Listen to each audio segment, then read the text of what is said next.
चतुरामनाय में ऐसा लिखा है कि हर एक पीठ पर एक व्यक्ति आसीन होंगे और स्वतंत्र रूप से हर एक पीठ पर अलग अलग ही आसीन होंगे। परंतु कुछ वर्षों पूर्व जो उत्तर आमनाय थी और पश्चिम आमनाय यानी कि ज्योतिष पीठ और द्वारका पीठ, इन दोनों के ऊपर एक ही शंकराचार्य आसीन रहे हैं। अच्छा, ये विवाद था, बड़ा कोर्ट में भी चला, परंतु कोर्ट इन चीज़ों का कर नहीं सकती। और इधर जो श्रृंगेरी है दक्षिण में, उनका तो इन सब से ज़्यादा, इन तीनों पीठों से ज़्यादा वेद के ऊपर ही रहता है, बहुत नाम रहता और वहाँ तो उनकी जो एज ए यूनिवर्सिटी कहें तो उनके जितने भी पाठी हैं वो ऐसे लोग बचे हैं वहाँ पर कि जिनको वेद कंठस्थ हैं, और वो हर रोज साम वेद की तरह बड़े उच्च स्वर में पारायण, उनकी दिनचर्या वैसी ही है, पारायण करते हैं। और श्रुति जैसा ऋषि के जमाने में था कि ऋषि बोलेगा और शिष्य सुनेगा, और सुने हुए को श्रुति कहा है, ऐसे ही वही पद्धति शाखा की वहां चलती है। नमस्कार, प्रेरणा वाणी केंद्र से मैं जय भगवान सिंगला, और हमारे साथ पिछले एपिसोड की तरह आज भी हमारे साथ अरुण पराशर जी हैं। पराशर जी, आपका बहुत बहुत स्वागत है। पराशर जी, पिछले एपिसोड में हमने आदि शंकराचार्य जी की बात की जी। उन्होंने 4 धाम बनाए, 4 पीठ बनाई। जी जी। तो वो परंपरा आज भी जारी है। हाँ जी, ये तो मेरी नॉलेज में है। हाँ जी, हाँ जी। लेकिन क्या जो आज के शंकराचार्य हैं उसी पद्धति पे चल रहे हैं? वेदों के उसी तरह प्रचार प्रसार हो रहा है? हाँ। और उनकी महत्ता कितनी है? क्या वो आदि शंकराचार्य जी ने जो सोच के बनाया था, क्या उस पर पूरे उतर रहे हो? बिल्कुल बिल्कुल, ये आपका ही प्रश्न नहीं बल्कि और होना भी चाहिए कि जो आदि शंकराचार्य इसलिए सनातनी है ना। हाँ जी जी, हमारे मन में भाव रहता है भी क्या वो अपनी परंपराओं के अनुसार चल रहे हैं? बिल्कुल। और आदि शंकराचार्य ने जो स्थापित किया, आपका बिल्कुल सही है सोचना कि उनकी स्थापित की हुई या निर्माण की हुई पद्धति का, चीज़ों का उस तरीके से यदि नहीं चल रहा है तो ये बड़ी मतलब पाप भी है एक किस्म से, दुख की बात है। हाँ, दुख की बात भी है। पर जहाँ तक हमने स्टडी की, और मैं तो 2-3 दक्षिण वाले को तो छोड़ दो, वहाँ नहीं जा सका, पर उनके लोगों से मेरा पूरा संपर्क है। यहाँ मैं गया हूँ, मैंने देखा है कि सचमुच वैदिक कल्चर को उसी रूप में यदि कोई देख भी रहा है और फैला भी रहा है तो चारों मठ काम कर रहे हैं। हाँ, ये हो सकता है कि क्योंकि शंकराचार्य जो हैं वो एक पद है, और पद पर कोई व्यक्ति ही तो बैठता है ना, और व्यक्ति में, उस व्यक्ति में जो त्याग और तपस्या से बना हुआ वो तो आएगी नहीं। हाँ, वो तो नहीं आ सकती, कभी भी नहीं आ सकती। बिल्कुल, संस्थापक का रोल तो अगले नहीं कर पाएगा। हाँ, किसी भी धर्म में नहीं, किसी में भी नहीं आ सकता। पर फिर भी जो उनके आमनाय पुस्तक है उसके अनुसार उन्होंने जीने के नियम बताए थे, उन नियमों पर देखो, है तो वो चुनौती, पर वो स्वीकार करके और वो कर रहे हैं, बहुत कर रहे हैं। नहीं, जनता में उनकी जो स्वीकार्यता है उतनी है? हाँ, ये प्रश्न है। वही बात है कि ह्यूमन बीइंग, बीच में ऐसा काल आया कि जब हर चीज में आता है, हर जगह निष्क्रियता, हाँ, निष्क्रियता जब आ जाती है, बिल्कुल निष्क्रियता आ जाती है तो फिर समाज को भुगतना पड़ता है। इन में भी निष्क्रियता आ गई थी बीच में, तो समाज में एक ऐसा भी समय आया था कि भूल भाल गए थे कि हमारा कोई देखने वाला और हमें कोई निर्देश और एजुकेट उस तरीके से करने वाला कोई है, लोग भूल गए थे। परंतु अब ऐसा लगता है कि जागृति हुई है, क्योंकि इन लोगों ने जो 4 शंकराचार्य हैं चारों पीठों के, और बिल्कुल उनके ही स्तर की एक और पीठ है, वो कांची कामकोटी में है, वहाँ भी, हाँ, वहाँ भी उसी जमाने से परंपरा आ रही है। उसको चतुरामनाय में तो नहीं गिनते, परंतु उसकी मान्यता और उसके प्रति की हाँ, श्रद्धा है। सब लोगों में है। बराबर है आज हाँ, उसको हम डिनाई नहीं कर सकते। एक बार मैंने वैसे प्रश्न पूछा था, पूर्वी आमनाय के जो आजकल के पीठाधीश्वर हैं वो है स्वामी निश्चलानंद जी। वो मैं वहाँ भी गया था, वहाँ भी पूछा था मैंने। और फिर एक बार ये पंजाब में पिछले 2-3 साल पहले, कोरोना से पहले आए थे, तो मैंने ये पूछा था कि जो आमनाए हैं, ये अपना 4 आमनाए हैं और वो 5वीं भी है एक पीठ, तो हम उसको भी तो उसी तरीके से देखते हैं श्रद्धा, तो क्या उनकी गिनती पीठों में होती है? तो उन्होंने कहा कि पीठों में तो नहीं होती, पर उनके प्रति, क्योंकि परंपरा उन्होंने उसी तरीके से निभाई है।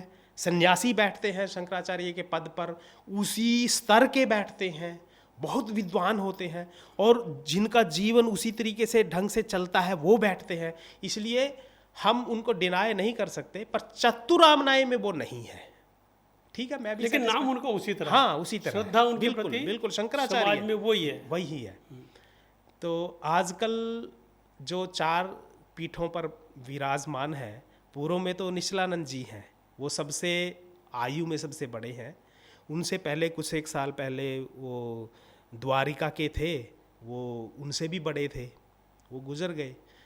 तो विवाद ये था, जो मैं बात कह रहा था कि कुछ प्रश्न ऐसे हैं, चतुरामनाय में ऐसा लिखा है कि हर एक पीठ पर एक व्यक्ति आसीन होंगे और स्वतंत्र रूप से हर एक पीठ पर अलग अलग ही आसीन होंगे। परंतु कुछ वर्षों पूर्व जो उत्तर आमनाय थी और पश्चिम आमनाय, यानी कि ज्योतिष पीठ और द्वारका पीठ, इन दोनों के ऊपर एक ही शंकराचार्य आसीन रहे हैं। अच्छा, ये विवाद था बड़ा, कोर्ट में भी चला, परंतु कोर्ट इन चीज़ों का कर नहीं सकती। पर फिर भी जब पीठ की बात आती है तो फिर न्यायाधीश को भी देखना पड़ता है, वो भी हस्तक्षेप करके वैसे भी फिर किसी की भावना को ठेस भी पहुंचती है ना, हाँ हाँ जी, इसमें कम इंटरवीन करते हैं। हाँ जी, हाँ जी। तो अब ऐसा हो गया, उनके गुजरने के बाद, शरीर छोड़ने के बाद, ये जो पश्चिम आमनाय है, यहाँ पर स्वामी सदानंद सरस्वती जी हैं, और उत्तर आमनाय जो ज्योतिष पीठ है, वहाँ अविमुक्तेश्वरानंद जी सरस्वती जी वहाँ विद्यमान है। प्रसाद जी, मैं आपकी बात काट के एक बात कहना चाहूँगा। मैंने जीवन में पहली बार जी कुरुक्षेत्र में जो शंकराचार्य जी देखे, जी, तब मैं 7वीं या 8वीं में पढ़ता था गीता स्कूल में। अच्छा, और जो ज्योतिषर में आपने देखा होगा, एक प्लेटफॉर्म पे, ऊंचे प्लेटफॉर्म पे कृष्ण का एक रथ लगा हुआ है, अर्जुन हाँ के जी, साथ, हाँ जी, हाँ जी, हाँ जी, छोटे साइज का हाँ है। जी, वो उन्होंने उसकी स्थापना की थी। ओके, तब हम एज स्टूडेंट जो है ना, जी, क्योंकि जी, गीता स्कूल से थे, हाँ जी, हाँ तो जी, मेरे को याद है, तब मैंने पहले, उसके बाद हमने कई शंकराचार्य देखे। मैं सारी उसमें गया हूँ मैं कई बार, मेरी श्रद्धा रहती है, रुको यार मिल के चलेंगे। जी, जी, वो अच्छी ऊंची गद्दी बैठते हैं, हाँ बात जी, हाँ करते जी, हैं, हाँ जी, हाँ जी, अच्छा लगता वातावरण। हाँ, लेकिन पहले शंकराचार्य की बात मेरे को आज भी याद है कि उन्होंने उसकी स्थापना की थी। जी, तो जीवन में जो सनातनी है ना, हाँ जी, उनके मन में इच्छा तो रहती है, वे शंकराचार्य जी मिले तो उनकी बात सुने, बिल्कुल बिल्कुल, कुछ समझने की कोशिश करें, उनका मान सम्मान करें, जी। उनके साथ पीठ के साथ जुड़े। ऐसी भावना तो आज भी है। शास्त्र में तो लिखा है, यदि आप क्योंकि धाम तो हर हिंदू जाता है, 4 धाम तो यात्रा करता ही करता है जीवन में। तो जब भी धाम में जाएं, तो धाम में जो इष्ट अपने देव हैं, उनकी पूजा के उपरांत उनका पहला कर्तव्य ये है कि वो पीठ में जाएं, मठ में जाकर बिल्कुल। ये ऐसे ही हमें किसी ने समझाया था, हाँ तभी मैं ये कर पाया, वरना तो हमें ज़्यादा समझ नहीं। हाँ जी। और ऐसा लिखा है कि यदि आप धाम में जाकर पीठ में नहीं गए, तो आपकी यात्रा वो नहीं, हाँ, निष्फल हो जाएगी। ये क्योंकि उन लोगों ने काम किया है, इसीलिए ये बात जुड़ी उसमें। तो निश्चित अपने अविमुक्तेश्वरानंद जी हैं, ये बहुत ही प्रखर हैं, बड़े मतलब ऐसा जो लोग जुड़े हुए हैं उनसे, क्योंकि वो वाक्पटु हैं बहुत, हाँ, तीखा बोलते हैं, तीखा बोलते हैं, डरते भी नहीं, निर्भय होके बोलते हैं। बिल्कुल बिल्कुल। ये वो हुआ क्या, मैं शास्त्र सम्मत बात करते हैं। बिल्कुल। काशी में एक बार, ये सरकार का तो क्या नाम लूँ मैं, मतलब क्योंकि राजनीतिक दल तो 5 साल के लिए ही होते हैं, और ये हमारी परंपराएं जो करोड़ों वर्ष की हैं। तो मंदिर के ऊपर कुछ विवाद आ गया था और लाठीचार्ज हो गया था। ऐसे में बिल्कुल ऐसे करके अविमुक्तेश्वरानंद, जब शंकराचार्य नहीं था, सन्यासी था, तो ऐसे खड़े हो गए थे वो कि मारो मुझे, मैं धर्म के लिए चला जाऊंगा, ठीक है, मैं अच्छा है मेरे लिए कि धर्म के लिए मैं मर जाऊंगा। तो उस वीडियो को देखकर हजारों, लाखों तो मैं नहीं कहूँगा, हजारों लोग उनसे जुड़े हैं, क्योंकि उनको लगता है कि आशा का कोई केंद्र है। जैसे निश्चलानंद जी जो आप बात कर रहे हैं कि वेदों के ऊपर, निश्चलानंद जी ने वेदों की रिसर्च करके अपनी भाषा में बहुत कुछ किताबें लिखी हैं। उन्होंने 300 से छोटे बड़े ग्रंथ लिखे, गणित के ऊपर भी काम किया है।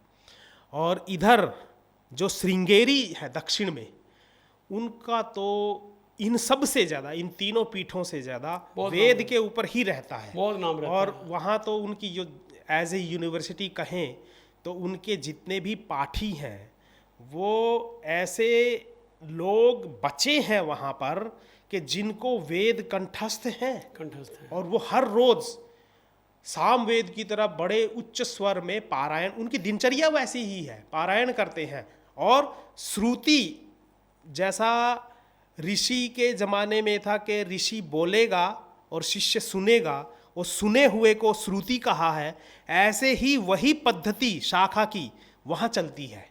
बिल्कुल, ये जो अपना गीता जयंती का मेला लगता है यहाँ पे, उनकी एक शॉप के रूप में उनकी किताबों के लिए एक शॉप लगाई थी। तो जो लोग वहाँ आए हुए थे, 2 व्यक्ति, उनसे मेरा लगातार संपर्क रहा है, और पत्र व्यवहार मतलब उन दिनों था और फ़ोन पर आजकल चलता है। तो उनसे ये सब जानकारियाँ मिलती हैं। बड़ा अच्छा लगता है कि आशा के जो हमारे केंद्र हैं, वो थोड़ा बहुत तो हो सकता है क्योंकि ह्यूमन बीइंग है, परंतु वो काम कर रहे हैं।